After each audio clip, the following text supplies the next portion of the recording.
Welcome everybody. My name is Jen, she, they, her, them. I'm a library associate at Arlington Library, and I am happy to introduce our presenters this evening, Gabby Contreras, the Prevention, Education, and Outreach Coordinator, and Liz Skinner, the Prevention, Education, and Outreach Manager at Domestic Violence Services of Snohomish County.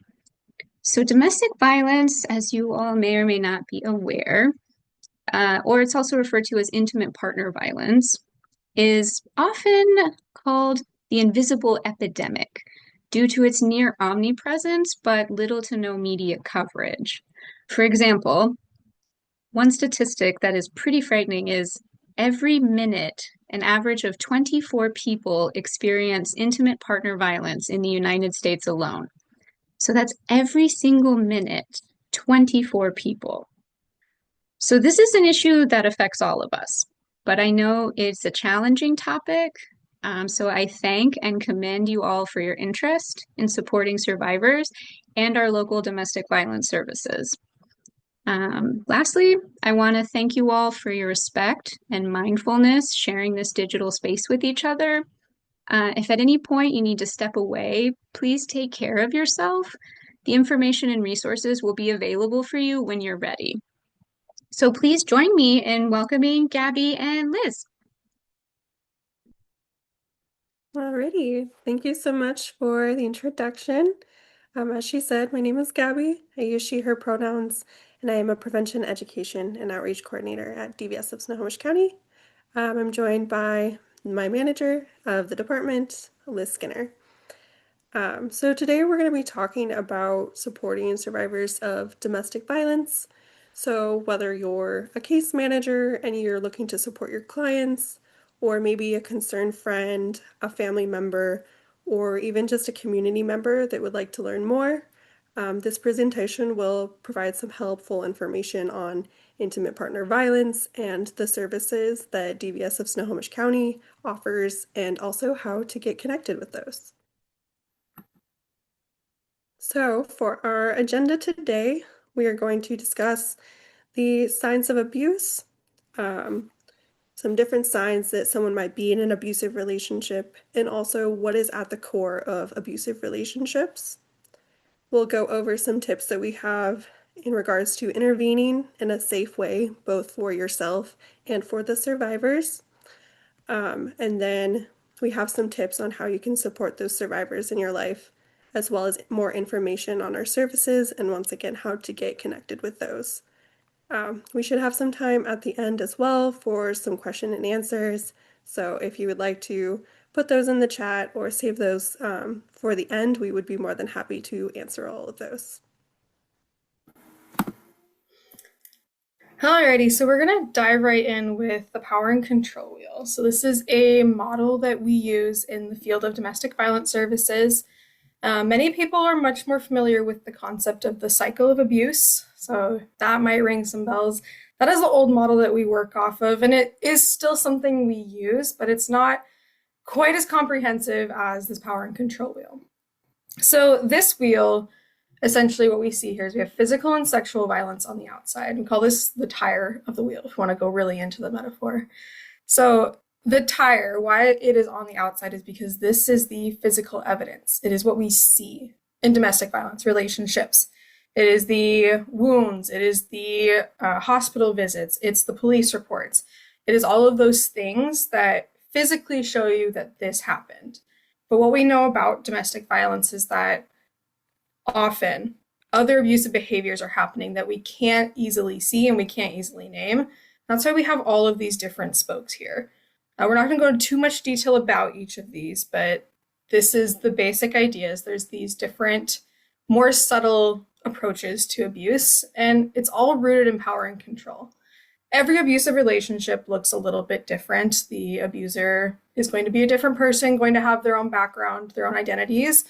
But what we see consistently across the board is that an abusive party feels entitled to power and control. And they use these different tactics, including physical and sexual violence, to exert that over their partner. So this is why it's our basic model. It's a good visual of what we're looking at. When we are talking to survivors, we're looking for this power and control. Who has it and how are they using it? All right, so now some common behaviors that you might see in survivors. Before I was in the prevention department, I worked as a shelter advocate in our confidential shelter. And when I was working with my clients or when I was on the support line talking to survivors, these were a lot of things that I would notice, and other advocates have noticed in their work as well. So, to highlight some of those, um, the first one being minimizing their story or experience. Maybe they're brushing off serious incidences or avoiding going into detail. Um, and there's several reasons why a survivor might do these things. The first one might be to just cope with the abuse that they're enduring. It's very difficult for your brain to process and reconcile with the fact that you're in a very dangerous situation. And so while you are in that situation, you try to maybe normalize things as much as possible. Even things that people would see as very serious incidences. Um, so, with that, another reason might be that they feel shame or embarrassment about what they're going through. They're maybe afraid of judgment from other people. If I tell someone that it has gone to this extent, I've experienced these things, they're going to judge me for not leaving. They're not going to understand why anyone would, stay in that situation. They're not going to really get it. So they might keep those things to themselves. Or perhaps it's a lack of trust in who they're speaking to, um, especially in regards to service providers, case managers. Maybe it's not the person individually, but it's overall the system that they have a mistrust of, whether that's because of experiences that they've had in the past that's caused them to kind of lose that, or maybe they're not entirely sure if they tell this case manager something, maybe they'll report to CPS or some other agency. They don't really know what that looks like, so they're not really willing to give all the details. And there might also just be that aspect of getting very triggered by their experiences. And it's hard to talk about these things over and over again. We'll talk about that later with inconsistent stories. But providing details of horrible abuse that you experienced to people, you might just want to do an abbreviated version and not really get into the depths of it. And as well as protecting their partner. This could be because of a lot of things. Maybe they still love that person, they have a lot of care, they put a lot of time and effort into that relationship, and they don't want people to judge their partner. Maybe they're financially dependent upon that person, or they have kids with that person. So there's a lot of reasons why someone might minimize the abuse that they're going through, which leads us to defending their partner, making excuses for their partner's bad behavior and abuse. Some common things that people might say, they had a hard childhood. What they went through made them abusive. Whereas we know a lot of people have difficult childhoods and choose not to abuse their partner. Or maybe they're not like this when they're sober, kind of attributing that falsely to drug and alcohol substance abuse. Which again, not everyone that uses substances abuses their partner. Or even they're a good parent. I want my child to grow up in a two-parent household. They're not directly abusing my child, but we do know that kids witness and understand a lot more than we think they do.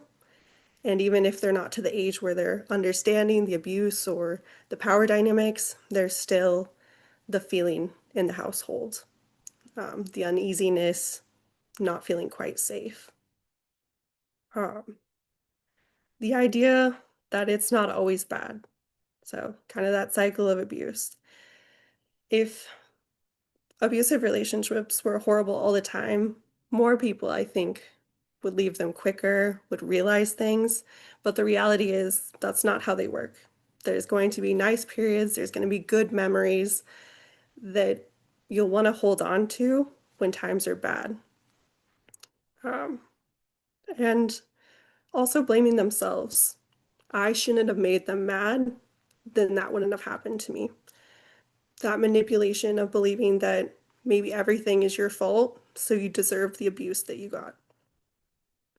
And finally, inconsistent stories.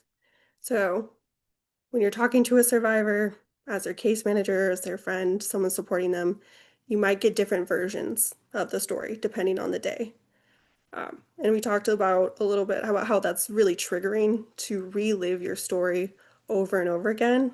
So you might just want an abbreviated version of it. Or maybe there's something that they didn't think of on that day, and now they're starting to remember more. We know that trauma has a huge impact on our brain and how we can recollect memories. So that is where a lot of that inconsistency comes from. Rather than them trying to lie to you or fabricate a story, it just might be that they can't remember everything in the moment. And when they're working with other services, there's different requirements for each program. Maybe for one program, they should have said this thing. And for a different program to be eligible, they should have said another. And they're not really sure what the rules are and who they should tell what, or what they've already told somebody. If you're calling a bunch of shelters or calling at different places to get help with a protection order, you may be confused on, well, I've shared my story with this caseworker, but did I leave that piece out? And overall, just being in survival mode. When you are in that state of hyperarousal, when you are trying to flee a dangerous situation, it can make recollection of memories and your stories feel a little bit inconsistent. And even once the survivor is safe, we'll see this at shelter, once they're in a safe place, sometimes they're still not ready to really unpack everything. That might come much later. So it's important to remember that with these, it's not something that the survivor is trying to do to be deceptive or to get what they want out of a certain situation. There might just be a lot of trauma and things that they're trying to cope through that can lead to these behaviors.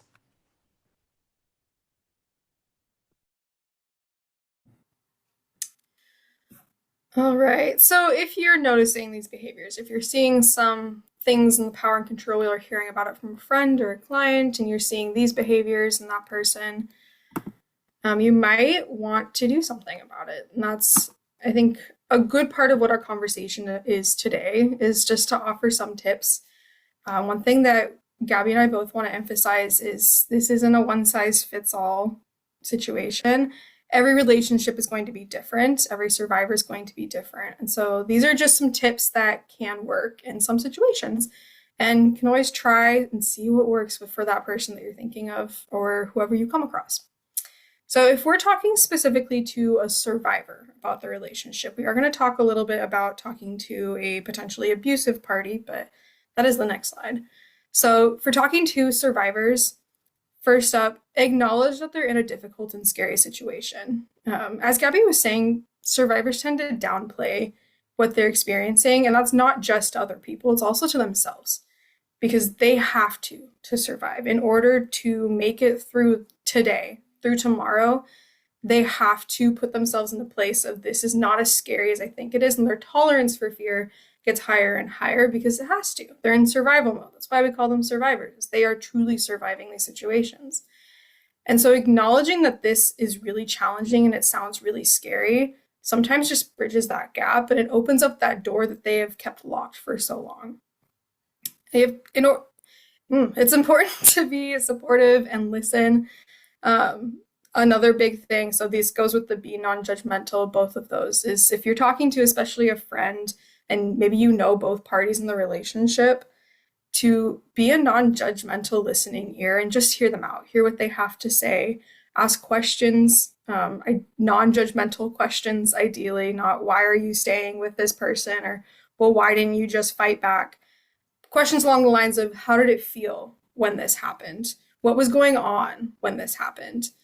And supporting them in the decisions that they make. I am jumping around on this a little bit, but it is really important to respect a survivor's autonomy. And a large reason for that is that they are not being given that opportunity in their relationship. They are not allowed to make their own choices for themselves. And so it's up to us as their supporters, as their friends, as their social workers, to recognize that offering them a choice and respecting that choice can be such an empowering tool for encouraging them to leave or encouraging them to take one step towards safety and encouraging them to take care of themselves. And that is a big piece, is you cannot rescue them, especially if you're working with a client who is in a domestic violence relationship. Oftentimes you want to try and fix things. You want to rescue them. You want to get them out. But people have to make these choices for themselves.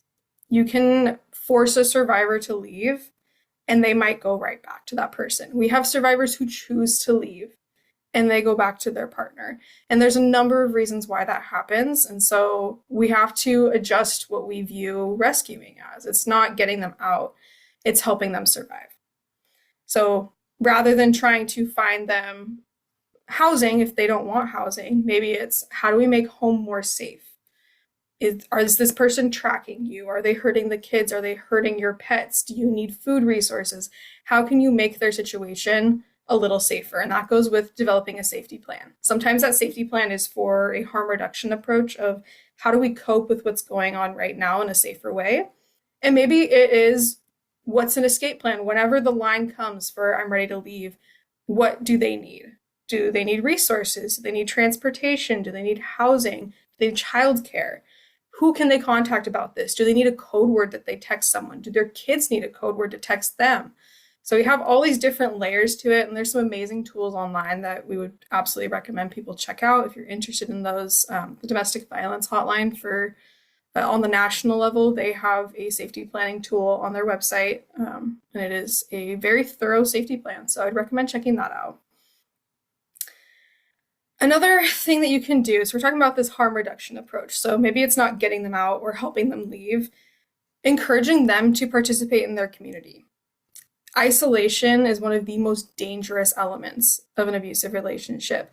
Abusers will cut off their survivor through a number of tactics, whether it is a direct, you don't get a phone anymore, or more subtle, I don't think your family likes me, so we're going to stop going over to their houses. There's different approaches that happen there, but either way, we see in a lot of abusive relationships, survivors become isolated. They lose contact with the people they care about, they stop doing the activities that they enjoy, and they're really stuck in this situation where there is harm being done to them. And so encouraging them to engage with their community. Maybe it is inviting them over for dinner or to go see a movie. It can be dangerous sometimes, so really factor that in. Is their partner going to follow them if they go out to dinner with you? Are they going to have their phone constantly being checked on, just constant calls while you're out hanging out with this person? But alternatives to that could be more of engaging in like a book club. You go over to their house and you talk to them, or you do a hobby together. There's this awesome like knit-a-thon thing where you like get a blind knitting pattern and you just have to figure it out as you go. You could do that with a friend. And that's just one way to maintain a connection with someone who's being isolated.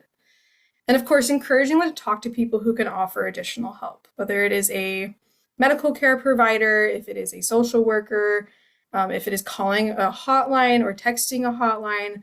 Those are all different approaches that can allow someone to talk to someone who has a little bit more expertise in this area, especially if you don't feel equipped to have a hard conversation with them. That is a great resource to have them utilize. So we're going to move into confronting an abusive party. So this is a harder conversation. This is the one that a lot of people want to avoid, and it's understandable why. Especially if someone that you care about, you suspect being abusive, that is really, really hard to deal with. And navigating that in a relationship is difficult. And you might want to maintain that friendship. And that is totally fine. But it's also important to hold the people that we care about accountable. If you have a client that you suspect is abusive, you come into a little bit of a different ethical concern situation with how does that impact your work with them? If it does, is it something you can talk about with them? But there's more subtle ways that you can still encourage them to use healthier behaviors moving forward. The first and foremost thing we recommend is to educate yourself on abusive behaviors and dynamics. So you've done that, step one. You're here, you're watching this, so good for you. You're working on that. That is a really important piece, is knowing what to expect when it comes to abusive relationships, what survivor stories can look like, how to work with survivors, and also what the mentality of abusers might be. There's a really great book that we read. It's from, I think, the 90s. It's called Why Does He Do That by Lundy Bancroft. Would absolutely recommend people who are interested in this checking it out because it goes into the mindset of an abuser. The author used to lead a batterer intervention group. I think they're called something else now, but that's what they were at the time. And so he would be working with people who were convicted of abusive crimes, and trying to help them change their mentality and their perspective so that they weren't feeling entitled to power and control. So that's a great resource for understanding what an abuser thinks like, and that can help you have this conversation. Another important thing to remember is to check in with their partner, especially if you have a relationship with both parties in the relationship. It is really important to make sure that you are not putting that survivor at risk of further harm.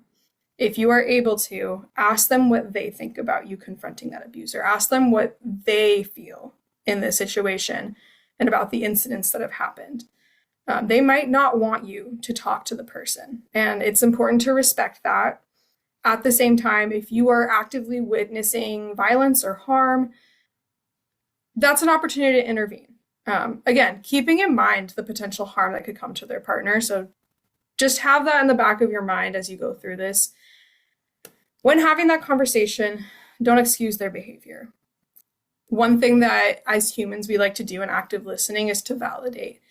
And it's important in this situation to not validate and justify their behavior. You can validate that, hey, you seem really upset. You seem really escalated. What's going on? Not, oh, you were just angry because of XYZ. You got fired. You had a rough day. This person said this to you. They didn't do the dishes. Don't give excuses. They have enough excuses already. They don't need other people feeding into that. So you can validate that what they're feeling is very real and it's very visible, but don't excuse their behavior. Try not to speak for the survivor. We want to keep this focused on our experiences with the situation. So unless the survivor explicitly asks you to, we want to be using I statements. So I noticed that you said this to this person. I heard you do this thing. I saw you do this. And then offer how you feel about that from your perspective. That was uncomfortable for me to see. I don't feel like you should be treating your partner that way. I don't feel like you should react that intensely to these things. Do you want to talk about it more? How can I help you cope with this feeling? So try to keep it focused on your own perspective of the situation rather than trying to speak for the survivor. We also want to refrain from using the words abuser or abusive. A large reason for this is we want this conversation to be effective, and the word abuser and the word abusive come with a lot of weight, understandably so. But when we use those words in a situation, people are going to become defensive very, very quickly because from their perspective, what they are doing is justified. It's not abuse, especially if they come from a background where they have experienced abuse themselves or witnessed abuse growing up. They might have a perspective of, well, it's not as bad as it was for me, or it wasn't XYZ, it's not physical, I never touched them. So they're going to go down a different path and hyperfixate on the abuse element there if you use that language. So we want to say things like, that doesn't seem safe, that doesn't seem healthy, I feel like there's better ways to approach these things, and really avoid touching on those labels because they can cause people to become defensive and they won't listen to you and they really won't be open to the rest of the conversation. Another thing is to have that conversation in private if you feel safe to do so. Try not to call them out in front of other people because that's not going to help the situation. It's just going to make them feel even more insecure, because a lot of this comes from feeling insecure about a relationship and using that insecurity to control another person. So if you are using their social situation, whether it is strangers or people they know and respect, we don't want to leverage that against them. Sometimes that feels like the right instinct to check people in front of others, and in some cases it is. But in this situation, that could escalate them further, and that's going to be taken out on their partner. Last thing is to recognize that only they can decide to change. And this goes for pretty much everything. I mean, if you work in social services, this goes for anything from recovery to mental health. All of these different things is that people have the right to make a choice about what they do next. And especially when it comes to someone who has an abusive mindset, they are the only ones who can decide to change. They are the ones who can seek help for managing their emotions, for coping with it better, for being a better partner, for learning healthy relationship skills, for learning healthy communication. They are the only ones who can learn those things for themselves. And just like we can't force survivors to leave, we can't force abusers to stop being abusive. It is important to support them in those efforts if they recognize the pattern that they found themselves in, if they recognize the harm that they're doing and they want to change, connect them with resources, get them into therapy, help them identify coping mechanisms, ideally get them out of a relationship so they can work on themselves if they're able to, and be there for them in that support, but hold them accountable for their behaviors. All right, so now on to supporting survivors. We've talked about all of this information a little bit, but just to get a bit more in depth. First off, believe them when they're telling you their story, actively listen to them. Ask, like Liz said, those non-judgmental questions to let them know that you're really listening and understanding. What can be really harmful to a survivor is when the survivor is telling you something and then you say, "Oh, but they're such a nice person. I don't think that they're capable of something like that." Or that's very surprising to me because of my relationship with that person. Something like that. Try to leave what you have with that other person aside, that relationship, and really hear that person and validate their feelings. It's very hard, like we mentioned, for a survivor to speak up about abuse at all. So if they are doing that with you, that means that you have earned their trust, and you don't want to break any of that trust by saying something insensitive or harmful. Next, respect their decisions. Like Liz touched on, they are going to leave when they feel like it is appropriate and safe to leave. We always say that survivors are the experts of their situations. They've been navigating this relationship. They know when this person goes to work or is going to go away, when they have a free moment to do safety planning things. There's a lot going on behind the scenes, and since they're not necessarily verbalizing this to other people, we don't know necessarily why all the time that they're making the decisions that they are, and they might be decisions that we don't necessarily agree with. And that's okay, but we still have to respect those. And like she said, let them have autonomy over what happens in their life. Let them have those decisions. Safety planning. Safety planning sometimes sounds like this formal document or this really complicated thing that you need to do with an advocate, which is not the case. Simply put, it's just kind of a checklist, and it's got some different information on it. Things that you can plan ahead of time before fleeing that relationship, before leaving that, so that you have those things in place when you're in that moment of extreme stress and hyperarousal. Like, who am I going to reach out to? If we get into a bad fight and things are escalating, maybe physically, where can I go? Is there a neighbor, a friend, a family member that I trust? Or what documents do I need to take with me if I'm going to leave the relationship?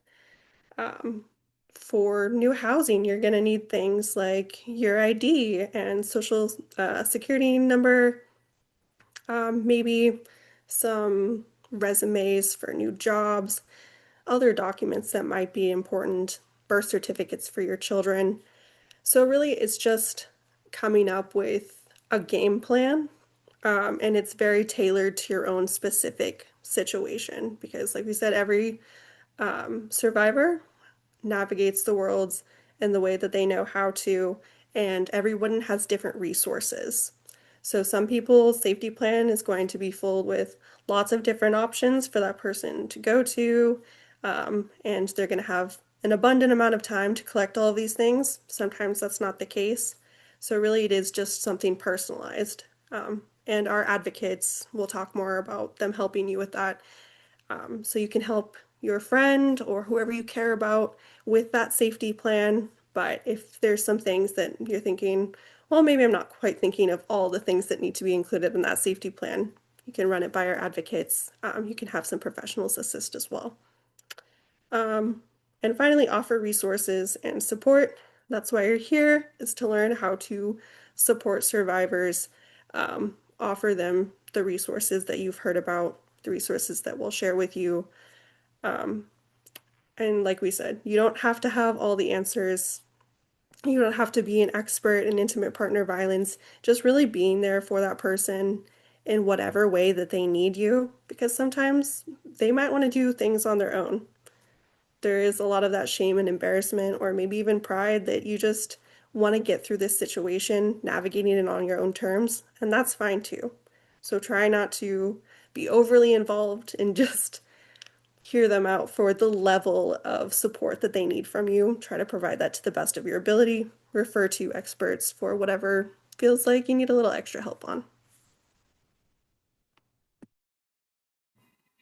I will add one more thing on this. A lot of what we talked about is people who are in active DV, and oftentimes our friends, especially and our family members, don't open up about what's happening in a relationship until maybe years later.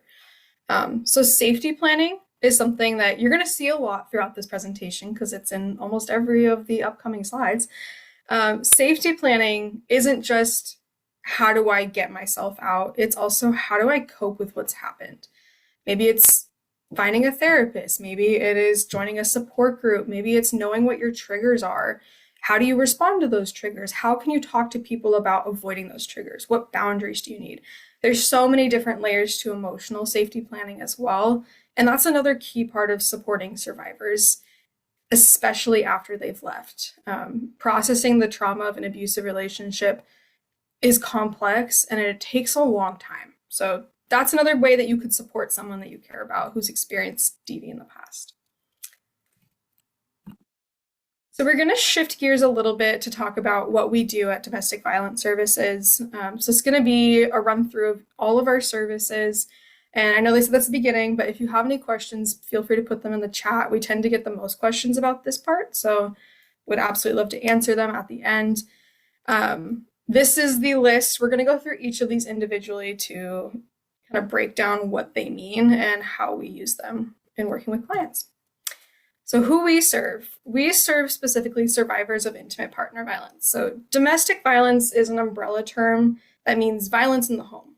And under the current laws that we have in Washington, that includes a wide range of relationships. It includes child-parent abuse, parent-child abuse, elder abuse of different forms, roommates, friends, if they've lived together, so I guess that would be roommates, but also romantic partners.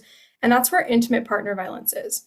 It's just a different sect underneath domestic violence that describes someone that you had an intimate relationship with. And this includes stalking. So even if it's someone that maybe you met once or you talked to on a dating app and they've stalked you, that is still intimate partner violence under the laws. So we are going to be working with specifically that group of people, and that is just due to how our funding works. We understand that there's a wide need for services that support other forms of domestic violence, and it's a barrier that we have and that we have been working to overcome since the beginning of our organization, because we want to be able to support more people. Unfortunately, our funding is restricted to intimate partner violence specifically. So we will work with individuals of any identity, any race, ethnicity, age, gender, immigration status, etc. We're going to work with pretty much anyone, as we're going to go to in the slides. Whether it is a direct survivor or a family member, we're willing to talk with anyone. We do offer translation services for individuals who have a language barrier. We have some staff who speak different languages so they can get a direct advocate. And other times we have a confidential language line that we use, where we have a call in with the translator and they will do confidential translation with us. All right, so first up on our services is the support line. This is the gateway to all of our other services, and it is 24/7. So we have the number listed there. It's on most of our materials, our website, it's everywhere. So yeah, 24/7, 365, you can call on Christmas Day. Somebody is going to answer the phone and talk to you. Who can call? Anyone can call. So if you're a survivor yourself, who's either currently in an abusive relationship or, like we said, has been in an abusive relationship, if you're a case manager that's trying to get services for your client, if you're a concerned friend or family member that would just like to talk through some things, you can absolutely call at any time. Something important to note is if someone is going to be referred to our services, we will have to talk directly with the survivor. So in a case manager's situation, if the survivor is there with you, we'll have to get verbal consent from them that it's okay that you're there with them, listening and supporting them on that call. But once we get that, we can chat about whatever resources are necessary. Some important things to note. There's only a few advocates on the support line at a time, sometimes just one, so the line does get busy. If someone does not pick up and you have to leave a voicemail, there are some specific instructions to keep in mind. So you'll want to leave your name and a safe phone number for them to reach you on, and also explicitly state that it is a safe number to call back and also leave a voicemail. If it's not, maybe you could provide an email, some other way of them contacting you, but our advocates will not return calls if we do not know that it's safe to. We would hate for someone to call a survivor back and then the abusive person picks up the phone and knows that they're trying to seek services. So that is the reason that we won't make those callbacks unless we know it's safe. And then once we do return your call, it will come from a private number. So if you have a setting on your phone that blocks private numbers, make sure that that is switched off so that you can receive that call as well. Okay, our emergency shelter. So this is what people think of first when they think of the services that we offer. So we have a short-term confidential emergency shelter, and each element of that title is really important.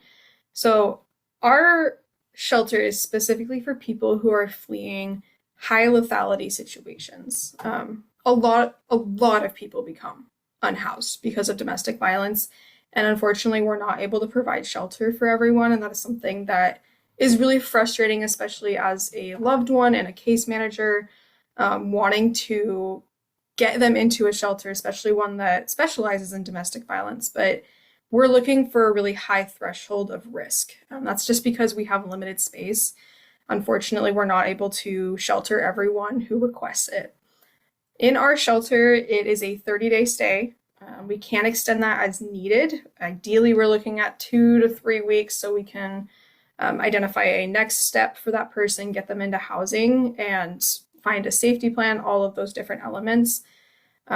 Sometimes people do have to stay longer though because their abuser is still actively looking for them. I think we've had upwards of like 6-month stay or something like that because this person was being stalked still. So that is why it's a short-term confidential emergency. Our shelter address is not public information. Anyone who knows it has to sign a confidentiality agreement, and our clients are also under that confidentiality agreement. They also have to abide by that.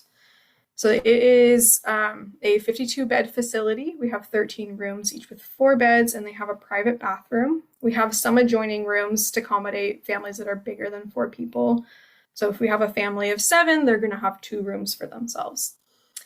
Everything that the family needs will be provided for them while they're there. Sometimes people show up with just the clothes on their back. And so we will get them set up with new clothes. We'll get them any toiletries that they need, any diapers, any childcare supplies. We'll help them figure out how to get any documentation like a driver's license or birth certificate for their children, all of those different things. We can help with that as advocates. Our main shelter location is specifically for people who identify as women. We do offer shelter for anyone of any gender, though. We just have alternative community locations that we will shelter these people at if they identify as a man. And that is really just for the emotional safety of our clients. If a client is walking around shelter and someone looks like their abuser, that's very triggering and they won't feel safe there. And so That is just something that we have to keep in mind, but we do want to make sure our shelter is accessible for people of all gender identities. A question that I do get a lot, especially from service providers, is what is the age limit for boys specifically? Because I know some shelters have like a cap at 13 for bringing boys in. We do not. So if the son is 18 years old and he's in high school, he can come into shelter. If it is an adult child who is dependent on the survivor, we will discuss what that might look like, whether it is safe for that person to come in, or if we need to find an alternative location for them to stay. The shelter itself has a lot of common areas. We have a community kitchen, and the shelter residents will cook meals together, which is really cool to see them come together and share a meal. There's common living areas, there's an office, there's a playground and a youth center. So there's a number of things that make the shelter as comfortable as possible for people while they're staying there, because oftentimes shelters are not where people want to be, but it's where they end up. And we want to make that as positive of an experience as possible. So for the legal advocacy department, probably the number one question that we get about this department is, does DVS have lawyers? Unfortunately, we do not have lawyers. We have legal advocates. So there's specific things that they're allowed to do, but they are not allowed to give any sort of legal advice. In regards to what they can help with, they can help with protection orders, civil and domestic violence protection orders. They can also help with court support. They can provide emotional support for that survivor that's going to have to go to court for their protection order hearing. That could be either in person. They could kind of stand in between the survivor and their abuser, so they maybe don't have to look at them while they're speaking, or virtually. They could come to the advocate's office, put a sticky note over the abusive person's face. Whatever that looks like, they're going to be there to just emotionally support and kind of mentally take some notes about how things went, because it's a very stressful experience. They help with enrollment into the address confidentiality program. So if someone is to move into new housing and they don't want their address to be on public records, they can help them enter into that program. They can also help with support during CPS cases, kind of that emotional support, helping them make that report or attending CPS meetings with their clients. We offer a legal clinic monthly with a collaboration with Snohomish County Legal Services. They can just provide some additional information. It's a very helpful clinic. I've attended it myself, and I learned a lot in it. As well as referrals to other legal aid. So if there's something that a survivor needs help with that is outside of our scope, they need that legal advice that we're not allowed to give, we can make those referrals to other agencies so they are able to get that as well. I will add to with our legal clinic. We don't have lawyers, but the Snohomish County Legal Services people who do the presentation are lawyers, and they talk about stuff that we cannot. So if someone is going through a case and they can't quite afford an attorney, or they just want to talk to an attorney, they have 20-minute blocks that they can have after the presentation where a client can talk to them about their situation. So that's a really good resource for folks who are maybe struggling with getting some legal help. So we also offer housing support. One thing about housing is, if you've ever worked in social services in this area, housing is very complicated and it's hard to find, it's hard to access, it's hard to navigate. So we have a team of folks, I think it's one of our largest teams of people who help identify housing options. So we have our own coordinated entry that we will do. If you're not in housing, this might be total gibberish to you, and I'm so sorry. But they would explain it to you in a way that makes a lot more sense. But this basically is how you get into the list to get rapid rehousing, which is a major program that we use. Rapid rehousing, for those who are not familiar with it, is essentially a graduated rent program. So over the course of a year, we start out paying full rent for a client for the first 3 months, and then the next 3 months they pay 25%, the next 3 months they pay 50%, and then 75, and then by the end of the year, they have full responsibility for their rent. And the idea is just to give them a progressive level of responsibility so that they can get on their feet, because they might not be able to afford that rent right away because they're just starting out in a new job or they're just getting settled in the area. So that is a program that we offer. We have Community Navigator who will help with all of these different resources and navigating all the different housing things, whether it is working with us or finding an alternative agency that might be more appropriate. And then we also have supportive housing. So we have our own apartment complex for our clients specifically. This is specifically for shelter clients. It's not something that we advertise as you can sign up for this. It is a hard to get in program, but it is something that can be available sometimes and is run through our agency. And as I said, safety planning is going to be on every slide here. So there's safety planning. They do probably a specific form of safety planning here in housing. They're looking more at, do we need new locks? Should we get a Ring camera? Or do we need window locks? Like all of those different elements when it comes to having safe housing, they have a little bit more of a specialty in what resources are available. And sometimes they have funds that can be used for that if there is funds available.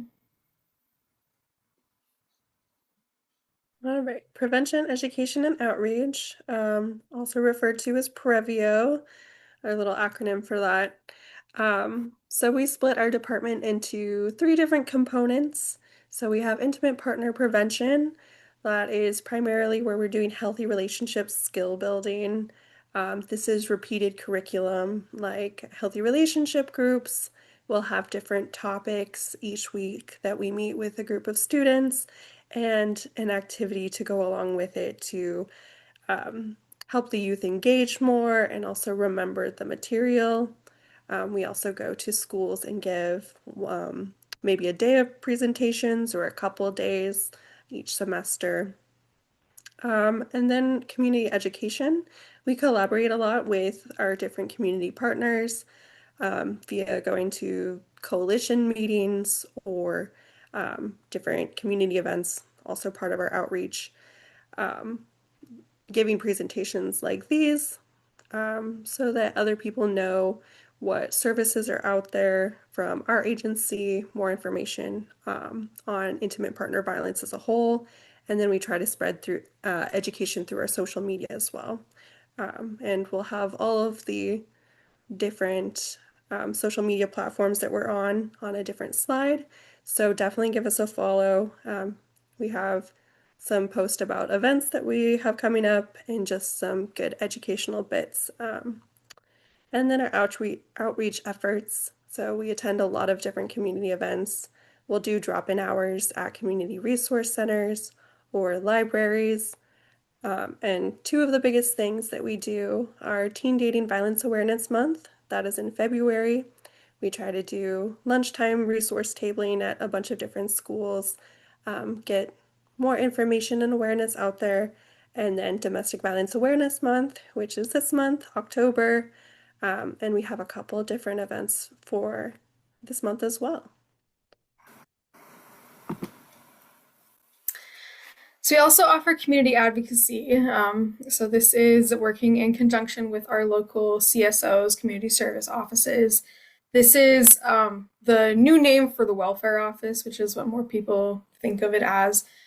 So we have a specific advocate who works out of there. And the reason for that being is when people are applying for TANF and SNAP, there is going to be some different extensions and exemptions for survivors of intimate partner violence. And so if they report that in their application, they get diverted to our advocate, and she will work with them to identify what their income level is and how they can navigate the system that is very complicated, especially considering their circumstances. So we have contracts with DSHS to do that, so it is through them specifically. They can also offer referrals to other agencies. So we talk about our support line as being the gateway to DVS. This is the little back door, you could say. If you are accessing these services and you get connected with our advocate, she can also refer you to our services, and she can offer referrals for other agencies. And that includes address confidentiality program enrollment as well. And as I said, she does safety planning too. So she's going to work with clients to identify what they need to be safe. Some of her clients are actively in DV situations, and so that safety planning is going to look different than the clients who are just coming out of it or a little bit out of it.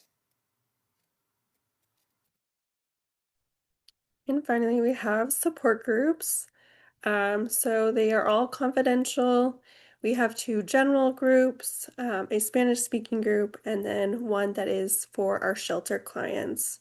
That is optional, of course. So they are very much healing centered. They provide a lot of DV education, once again, safety planning and emotional support. And the reason these are really important is that it does help build a community, providing that safe space for survivors to come together and relate with one another. People in your life might not completely understand. They might be sympathetic towards your situation, but don't really understand how complex and all the different aspects of being in an abusive relationship. So it's really nice to be able to talk with other survivors as well as get that additional education and support from whoever the facilitator of that group is. Yeah. I oversee our support group programs, and another thing I want to mention, especially considering the nature of this presentation, sorry, my dog is attacking my door right now. I don't know if you could hear that or not, is support groups also serve as an outlet for survivors. So as Gabby was saying, connecting with people who've had a similar experience, and also it can be really emotionally taxing to support someone who's coming out of a DV situation. And what they're going through is very real, and it's important for them to talk about it, but you also don't want to exhaust yourself as a support system and burn out. So a support group is an alternative location for someone to go to so they can talk with people who may understand what they're going through better and just have another support system, including their friends. So that is all we have to go over with you all today. These are our social media pages. Feel free to check them out. The TikTok is going to be sillier than the rest of them, so fair warning. And then this is our support line, our admin number. I'm going to leave this up while we do our question and answer in case any folks want to take a picture or access these while we answer questions. Yeah, time for questions. Cool. Okay. Thank you, guys, for that presentation and highlighting all of your awesome resources that you have. Yeah, we do have, I think, so far just one question. So people are feeling pretty confident. Oh, no, we have a couple in here. Okay. So we've got this, you kind of touched on this, Liz, about just bystander intervention kind of in the moment. But we have here, I've been wondering how to intervene in ways that are safe for the survivor when the survivor is a stranger. So I once had a man very angry with me, and his female partner said to me, "I'll hear about this later, but it's okay." I sensed she meant violence. I wanted to tell her to get help, but I didn't want to anger him further for her sake. So maybe if you could touch on a little more about, is there kind of a way to tell, is this going to escalate, or can I sort of intervene in this moment? Yeah, this is a complex situation, and this is something that I think everyone kind of battles with is how do you know when to intervene? Um, it's a hard decision to make in that moment because you have to weigh your safety, the survivor's safety, and the importance of someone saying something. And all of those three carry their different weights, and it's going to change based off the situation. So trusting your gut with each of those is really important to understanding how you can intervene because it can be saying something, but interventions can also just be looking. That's my favorite way to intervene is to just watch because that makes abusers really uncomfortable is to just stare them down, honestly, and to say, I see what you're doing. Another thing you can do is to accidentally intervene. So a lot of women will take this approach, especially if they're noticing someone being harassed in public, is just pretending you know the person and being like, oh my God, hey, how's it going? Like, I haven't seen you in forever. And if that person truly is not feeling safe, they often will react with a, oh my gosh, wow, and kind of play along. If they aren't feeling unsafe or they don't feel like it's safe to engage with you, they're going to be like, we don't know each other, and they will be more honest about it. So that gives them an opportunity to react as they will, and it can just diffuse the moment a little bit. So those are some things that you can do. It's going to depend on each situation. If you feel that someone's life is in danger, if you feel that whatever happens next is going to cause serious harm to that person, sometimes it's appropriate to call law enforcement, with the consideration that law enforcement's not safe for everyone. Not everyone wants to talk to police when they show up. I'm doing crisis response for my practicum right now, and that happens sometimes. Is law enforcement sometimes escalate the situation inadvertently just because that visibility and that threat of potential arrest can escalate that abuser into doing further harm, or once that situation's over, pushing more harm.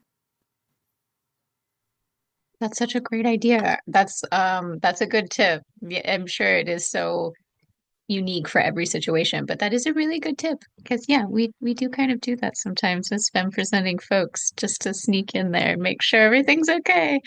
Um, yeah, okay, let's see. We've got another one here. Oh, we got a couple. Okay. So, do you find that domestic violence victims and or abusers are generational, mothers, daughters, fathers, sons? Do you offer support groups for these types of families to break the cycle? It's an interesting question.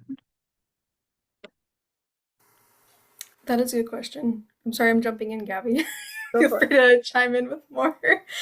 Um, so we know that people are, if they grow up in an abusive situation and they witness abuse or experience it growing up, they are likely to perpetuate that cycle, whether it be as an abuser or experiencing abuse themselves. That is a possibility, but it's also just as likely that they don't. There are many people that grow up in these situations and they make an intentional effort to not exert harm on other people, or to um, really prioritize healthy relationship behavior learning and be able to identify red flags early on. Because sometimes that is the barrier for people, is if they've had abusive relationships modeled for them, they just don't know any different. They don't think it's abusive because it kind of turned out fine, and that was the norm for them. And so it's difficult in that way, where some people don't perceive it as unsafe or unhealthy. So that is potentially a contributing factor, but there's also lots of people that do recognize it as unsafe and unhealthy, and they make an intentional effort to not continue that cycle. I think there's a second part to that question that I'm missing, though. Let me see here. Sorry, I'm just getting wrapped up in what you're saying. Oh, so yeah, do you offer support groups for these types of families to break the cycle? So like I know for the housing you had said you keep male presenting folks or identifying folks separate.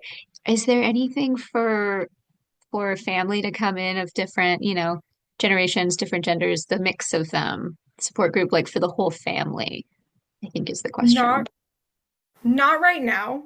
It is something that just is in like the queue for groups that we want to start.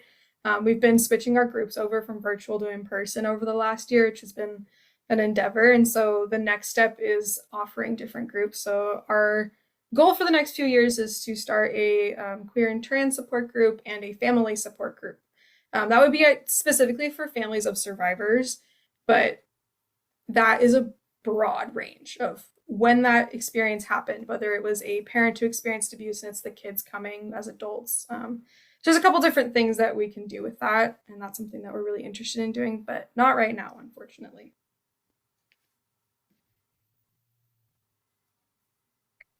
Sorry, I'm clicking too many times on myself. Yeah, of course, resources are always limited, right? Yeah, especially nowadays. Okay, so we're running close on time here. I'm gonna do this one last question, and then I do have a little blurb at the end. But if people need to go, please feel free. We'll, like I said, it'll be recorded, so you can always come back. So the last question for the night is, can you share more on how to access the DSHS Extended Services Contact and the DV Coordinated Entry Program? Okay, yeah, I absolutely can. It's going to be an answer that is probably not what you want to hear. um, so DSHS, that's going to be having to go through signing up for TANF or SNAP. If you're already signed up for those, talk to your DSHS case manager and see what the options are. Because if they feel it's appropriate, they might be able to transfer. I don't know the system very well, so unfortunately, I'm not the best source for all of that information. But I would talk to a case manager if you have one, and if you don't, getting signed up for those programs is going to be the best way to access that specific advocate. And then for our DV coordinated entry program, you can access the line that will get you into that in two different ways. It's through our support line. So that number right there, 425-252-2873, or through calling 211, which is the answer that no one wants to hear ever. But that is going to be a way to get in contact with our community navigator who will get you into community or coordinated entry. That's funny, but so true. I wanted to just touch briefly. I meant to say when you were answering the first question about observation, that is something that we do a lot in the library as well, in libraries. So it's always good if you think something is a little squiffy to just kind of keep an eye on it for a minute and then gauge from there. Um, but yeah, that's a great point too. Just observe. Yeah. Okay. Thank you guys so much. We'll go ahead and wrap up here. Thanks again to everyone for joining us this evening. Informed trauma care isn't easy, but it is necessary. So, on that note, everybody take some deep breaths, if you would, please. At least one or two of those. Big, big inhales for as long as it's comfortable, and then big, big exhales. Do that as many times as you need this evening and whenever, of course. And just be sure to take care of yourselves in order to continue taking care of others. And then a few things to wrap up here. The program has been recorded. If you'd like to refer back to any information presented tonight, head over to our YouTube page at Snow Isle. The link is in the chat. Also, feel free to peruse around the Domestic Violence Services website. There's all of the resources they talked about are there, including some safety planning info, like basic checklist stuff, and that really neat, like visual wheel that they touched on in the beginning. They have a bunch of different those on there. So all sorts of resources on their website. Upcoming online programs that you might be interested in. So the True Crime Meets History class with the Mob Museum is going to be next October 17th at 5. I know there's some folks who are willing to confront difficult subject matter like domestic violence, might also be interested in true crime. So I will put that out there. It sounds really interesting. And also, we got Malala. So, Peace Prize laureate, author, and social justice warrior Malala Yousafzai is virtually joining us on Wednesday, October 22nd, in a couple of weeks. I know we got Malala. Sorry, see, Gabby. Awesome. Wow. It's crazy that we got Malala. I'm obviously so excited. Yeah, you guys too, honestly. Gabby, Liz, it's free. Join the program. It's if you're available. It is Wednesday, October 22nd at 4 p.m. Now it's kind of a tricky time. So yeah, it will also be recorded if you're interested but unable to make it. So yes, I highly recommend if you're interested in social justice kind of issues. Yeah, we got Malala. So last but not least, thanks so much. Big thanks to Gabby and Liz and Domestic Violence Services of Snohomish County. We appreciate you sharing your expertise and all your resources with us tonight. Thank you so much for having us. Yeah, thank you guys. Thank you for coming. All right, everybody have a good rest of your evening. Thank you. Thanks to everyone. Thank you guys. And we will hopefully see you all soon. Bye, Gabby. Bye, Liz.